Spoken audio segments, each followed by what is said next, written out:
Buenas, time, Pedro Alcântara aqui de novo com vocês.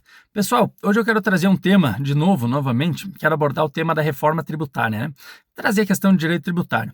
Nós já passamos um trimestre do ano, já estamos aí no finalzinho de março, né? Quase comecinho de abril, e a reforma tributária ela já está em vigor, o cenário atual, ele já está em vigor desde o dia 1º de janeiro desse ano, de 2026.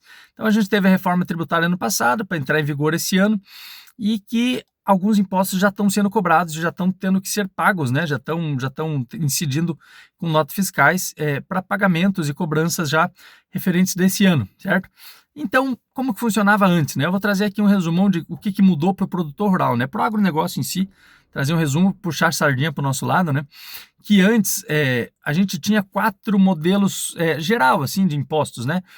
Existiam outros também, mas daí era muito específico para cada setor, para cada área, mas no geral a gente tinha 4 modelos de impostos. O municipal e o estadual, que era o ICMS e o ISS, um estadual, outro municipal, e a gente tinha o PIS e o COFINS, que eram impostos federais, né? Que incidiam para o governo, para o federal. E esses agora, o estadual e o municipal, mudaram para IBS e os federais mudaram para CBS, né? São basicamente os mesmos impostos, só que mudaram um pouco o nome. E agora, para o produtor rural, antes a gente tinha algumas isenções, alguns descontos de pagamento de impostos aí na compra de insumos, né? De insumos, maquinários, enfim, né? Para o agronegócio a gente tinha algum incentivo tributário. Hoje não tem mais. Então, por conta de não ter mais esse incentivo, o produtor rural no agronegócio, qualquer empresa, qualquer produtor rural hoje vai ter que pagar os dois, o IBS e o CBS. Então a gente resumiu todos os 4 impostos que antes tinham, resumiu em 2, e esses 2, como vai ter que ser pago tudo junto, foi criado então o IVA, né, que é um imposto sobre valor agregado. É o IVA que todo produtor agora vai ter que pagar esse IVA, seja na compra de insumos ou na venda dos seus produtos, né? Vai ter que ser baseado aí, por exemplo, depende de onde você entrega ou depende de onde você retira. Por exemplo, se você entrega a tua soja, o teu leite numa cooperativa, esse imposto vai incidir na tua venda, na tua produção, né? Ou se você, por exemplo, pega o diesel que veio lá da cooperativa, né? Que veio de uma cooperativa, uma distribuidora de diesel, por exemplo, para a utilização do seu trator, esse imposto vai incidir lá na cooperativa, na cooperativa, na distribuidora de diesel, entendeu? Então você vai pagar esse imposto e, em contrapartida, você vai pagar para vender quando você vender o teu produto, por exemplo. Então você vai pagar dos dois lados. Então, a carga tributária para o produtor rural vai subir, de certa forma, vai subir num todo, né? Porque você vai pagar mais caro um produto e vai deixar de ganhar quando você vender o produto que você produziu, mas, de certa forma, em alguns pontos aí a gente pode colocar que vai ter algumas reduções. Redução de 60% sobre isso. Enfim, de qualquer forma, o produtor rural vai ter que pagar esse IVA, não tem como fugir disso, porque agora é obrigatório para o produtor rural, mas tem alguns descontos aqui, a gente já vai falar sobre isso, né? Em 2026, o sistema agora, ele está em fase de testes ainda, ele não está bem assim confirmado, porque como foi criados impostos novos, né, como foram criados impostos novos, a situação ainda é de teste, né? E a alíquota para o IBS é de 0,1%, então não é uma alíquota muito cara, né? Não é uma alíquota muito alta, e a do CBS é de 0,9%, então não chega nem a 1%. Se você colocar aí os dois juntos, né, ela vai incidir, o IVA, né, vai incidir em 1% de toda a transação que você fizer, ou daquela transação específica que você fizer, mas mesmo assim já existe uma obrigação, né? Uma obrigação de calcular, de destacar e informar que esses tributos em cada nota fiscal desde o dia 1º de janeiro desse ano. Então é obrigatoriedade do produtor rural, né? Hoje o produtor rural ele tem esse encargo desse imposto um pouco maior, um pouco mais chato, né? E os 3 grandes impactos, né, para o produtor rural nesse quesito, nesse cenário, é que o primeiro, a carga tributária vai triplicar no médio prazo, né? Então, se você pegar em médio prazo, antes, né, não estou falando nem de 10 anos e nem de alguns meses, eu estou falando aí de alguns pequenos anos, aí numa questão de 2, 3 anos, no médio prazo essa carga vai triplicar, que a estimativa, né, antes, é que a carga total para o setor do agronegócio, aí mais tratando sobre a pecuária em si, ela era de 4,5% mais ou menos em questão de 2, 3 anos, um contrato de arrendamento, né, que se fazia de um pasto, né, para você colocar gado lá dentro. Então, do tempo de um contrato de arrendamento era que o cenário tributário ele crescia em média 4,5%.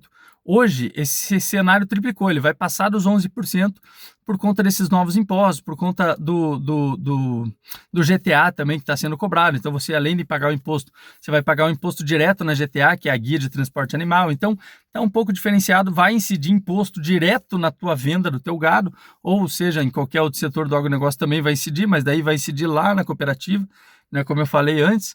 Então, muda um pouquinho, mas vai incidir o imposto e o cenário da pecuária vai sofrer um pouco mais, né? Até porque agora o preço do gado subiu por conta disso, porque já foi falado, já foi abordado esse tema dentro do pessoal que trabalha com isso, então a gente já pode perceber que a arroba do boi já subiu, né? Por um lado é bom, mas por outro é aquele morde-a-sopra, né?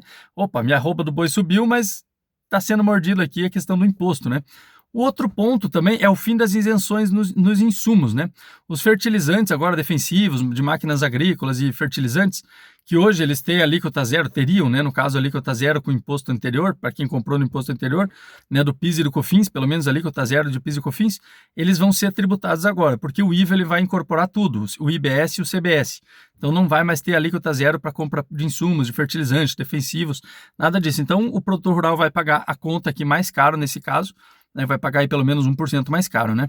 E um problema mais grave é o fluxo de caixa, né? O terceiro ponto aqui é o fluxo de caixa. O produtor ele compra o insumo com o imposto incluído, mas só pode recuperar esse crédito quando vender a produção, como eu falei aqui, como ele entrega a sua produção lá na cooperativa, né?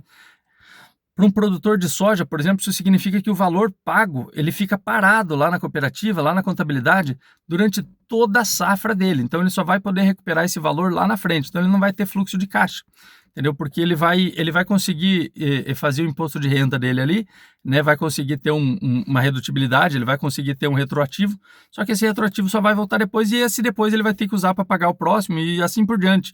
Aí ele vai pegar depois, vai pagar. Isso, na verdade, já acontece meio que na prática, mas vai ficar um pouco mais caro, vai ficar um pouco mais alto o pagamento desse imposto, então, de certa forma, o produtor vai sim pagar a conta, não tem como fugir disso, e os insumos vão subir, né? E um ponto importante que eu quero trazer aqui para vocês, que é o lado positivo, que a gente tem que ser honesto também, né? Que tudo tem um seu lado positivo, é aquele morde-a-sopra quando eu falei, né? A CNA, ela destaca que a redução de 60% nas alíquotas, né, o regime operacional para quem fatura até 3,6 milhões de reais por ano, né, aquele pequeno produtor, né, aquele produtor familiar, no caso, não incide o imposto seletivo sobre produtos agropecuários, né, o tratamento diferenciado na cooperativa, ou seja, ele é um pequeno produtor rural, um produtor familiar, então para ele vai ter essa redução de 60% aqui, como eu falei, é um caso específico, então aqueles pequenos produtores que produzem poucas quantidades de determinados produtos vão ter redução de 60% em toda essa alíquota, né? Como eu falei aqui, abordei lá atrás nos vídeos que eu fiz ano passado, de que é aquele morde-a-sopra, como eu falei agora também, você vai pagar mais caro o imposto, né? O produtor em si vai pagar, o agronegócio no geral vai pagar mais caro o imposto, mas aqueles pequenos produtores que precisam dessa, né, que tiram a sua subsistência dessa, é errado falar isso, né, porque todo mundo tira a sua subsistência, né, até o grande produtor trabalha para isso, para tirar a sua subsistência, mas enfim, de qualquer forma, aquele que vive da roça, que vive da terra, o pequeno produtor, ele vai ter sim um desconto, um incentivo, porque não é justo você fazer aquele pequeno produtor pagar muito mais caro com uma coisa que ele produz para comer, né? Mas enfim, de qualquer forma, esse era um tema, o vídeo já ficou gigantesco, era um tema muito interessante e relevante que eu queria trazer aqui para vocês. Desculpe se eu falei muito rápido, mas é que é bastante coisa e para o vídeo não ficar muito longo. Acaba que não dá muito certo, acaba sendo pouca coisa e o vídeo fica longo igual. Foda-se. Valeu, tchau, bom final de semana que hoje é sexta, valeu!